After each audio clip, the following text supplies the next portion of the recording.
So, Unit 1 through 3, we looked at how to group data together and perform certain operations on that data. Unit 4 talks about how to collect that data and how to do it correctly. So, random, a number chosen completely by chance, a number with no predictable relationship to any other number or event. It's fair, choosing a random sample. Here are some links to go to generate random numbers.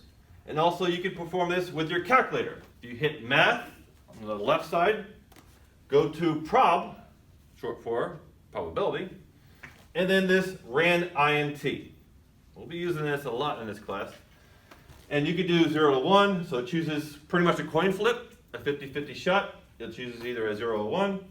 1 to 6, so this gives you the range, your start number and your end number. 1 to 6, chooses any number between 1 and 6.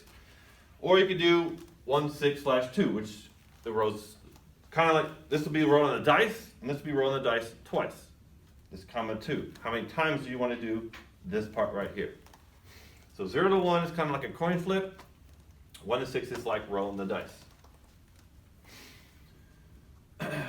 Now, the reason why randomness is so important is because we don't want this with our samples. We don't want bias. And over or under emphasizes some characteristics of the population. One thing in statistics that must be avoided at all costs. This should pretty much go without saying. Your data, your information pretty much is meaningless if it's just your friends. Your friends don't represent the whole population, right? You need to take a random sample of people. Like, what if they told you, oh, not Bin Laden, why did I say that? Biden is 98%, Biden is 98% leading the polls over Trump. But what if they only took a sample of Democrats? Is that fair? No, that's bias. So you don't want that in your sample. Bin Laden, no, he's dead. He can't win. Some other terms is a simulation. That's what we're going to do to kind of, let's see, in science they call it the scientific method. It mimics reality by using random numbers to represent the outcome of events. So let's say you're shooting free throws, and somebody's free throw happens to be 50-50, 50% they can make it, 50% they not. Well, you're not going to grab that random person and say, hey, let's just go ahead and shoot these free throws again. No, well, if you know this is 50-50, just do coin flip, right? Or if you know their free throw is 1 and a 6, then just roll the dice. You're simulating in that actual event. Trial, so each simulated answer or response, aka response variable, obtained using a sequence of events we want to investigate. So each time I flip that coin, that's one trial. If I got a heads, that heads is my response variable. And if I flip a total of 10 times, then that's a trial of 10, and that was my simulation. And a component is the building blocks of a simulation. It's what are you going to do in your simulation, which I think the next slide is going to explain that more. So simulation, trial, components. That's making up our process of collecting data, or collecting samples. So suppose cereal manufacturers put famous athlete cards in boxes to boost sales. 20% of the boxes contain Tiger Woods, 30% contain David Beckham, and 50% Serena Williams. You want all 3 cards. How many boxes do you expect to buy to get the complete set? So this is what we want. So a simulation of steps would be identify the component to be repeated. So the component is what you're going to be repeating. It's open the boxes. Oh, I got Tiger Woods. Next box. Dang, I got Tiger Woods again. Number 2, explain how you will model the component's outcome. Digits from 0 to 9 are equally likely to occur. 0 to 1 represent Tiger Woods. 2 digits out of 10 is 20%, blah, blah, blah, blah, blah. So how are you going to break down that percentages as far as numbers? Then explain how you would combine the components to model a trial. Pretend to open boxes until the collection is complete. Look at each random digit and indicate what picture it represents. So notice we're not actually buying all cereal boxes, right? We're not buying like 50 and seeing how it works out. We're using a simulation because we know 20% is going to happen here, Tiger Woods, 30 is going to be David Beckham, and 50 is Serena Williams. we're going to be using things to represent that 20, 30, and 50. In this case, they used a random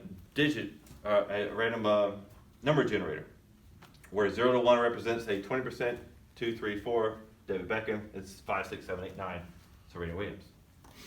So it saves us money, right? We don't have to buy all those boxes and actually test this out.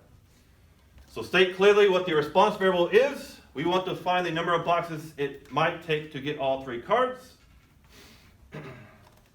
So again, and then run several trials. Trial 1, what did I get? I got a 5. That was Serena Williams. So my response variable for trial 1 was Serena Williams. Trial 2, I got a 1. That's Tiger Woods. So my response variable for trial 2 was Tiger Woods. Trial 3, I got a 9. Serena Williams again. So trial 3, Serena Williams, that is my response variable, and then you keep on going. Collect and summarize the results of all trial, report the shape, center, and spread, then state your conclusion. So notice, we've been doing 6 through 7 in the previous units, right? Now we're going to be looking at 1, 2, 3, and 4. 5 is in the next unit. Population, the total set of observation that can be made. So all of Americans, everybody in the world. Sample, smaller groups, usually randomly selected from the population. So like I had mentioned, Poland, who are you going to vote for? Biden or Trump? They're not going to call everybody in America. That doesn't make sense, right? They're going to take a sample of that and then say, okay, we say from a sample, I forgot what the recent poll was, 50% say Biden, 41% say Trump, whatever. Sample surveys is what they did. They called people up and say, random people. Hey, they probably went through a phone book. Maybe they had a generator that randomly selects people in their area or whatever. Who you voting for? Who you voting for? Some of you may have gotten that text. Maybe you're not old enough. I'm pretty sure you may have to be 18. But I've gotten the text and I just started going. That's what they're trying to do, that sample survey. We want the statistics we compute from a sample to reflect the corresponding parameters accurately.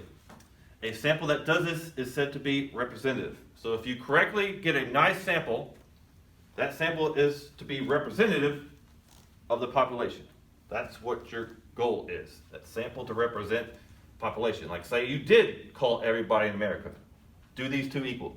They should. That's what we want. That means you got a nice sample size.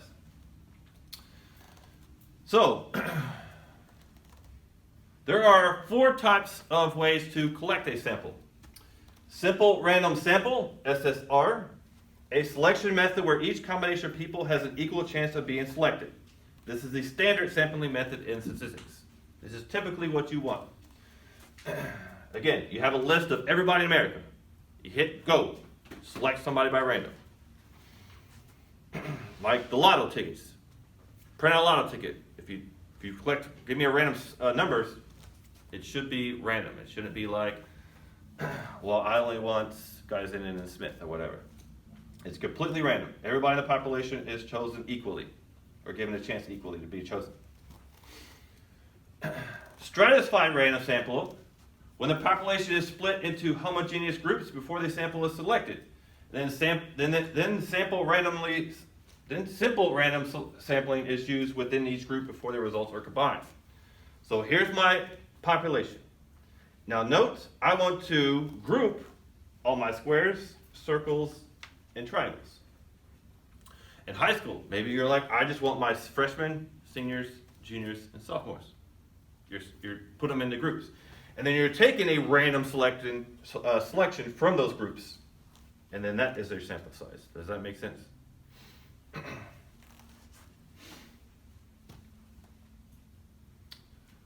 Cluster sampling, splitting the population into representative clusters, then selecting one or a few clusters at random. So, again, it doesn't make sense to do the entire population. So what you could do is grab parts of this, put it into clusters, and then say, okay, I'll take this and this.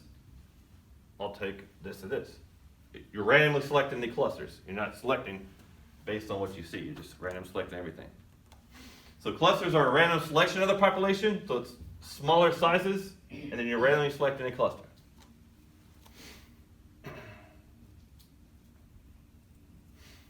By the way, they do this a lot in the food industry, taking random samples of something and testing its quality. Systematic sampling. Sampling is selected from the population using a random starting point with a fixed periodic interval. So here's my population. Let's say you even put them in alphabetical order, A through Z, everybody's last name. What you could do is say, okay, I'm going to start at number 11, the 11th person on that list, and go every 11. That's systematic sampling. So here in this example, I want to start at number 2 and take every other person. That's a systematic sampling. So here's another way to look at certain samples. Simple sampling, just randomly selecting some people from the overall population. Systematic, choosing a thing and staying with it, not changing. Stratified is you put them in groups and then select randomly from each group. And then cluster, you just put people in different clusters, random clusters, and then selecting random clusters. Notice the difference between these two. These actually have a categorical variable to them, right?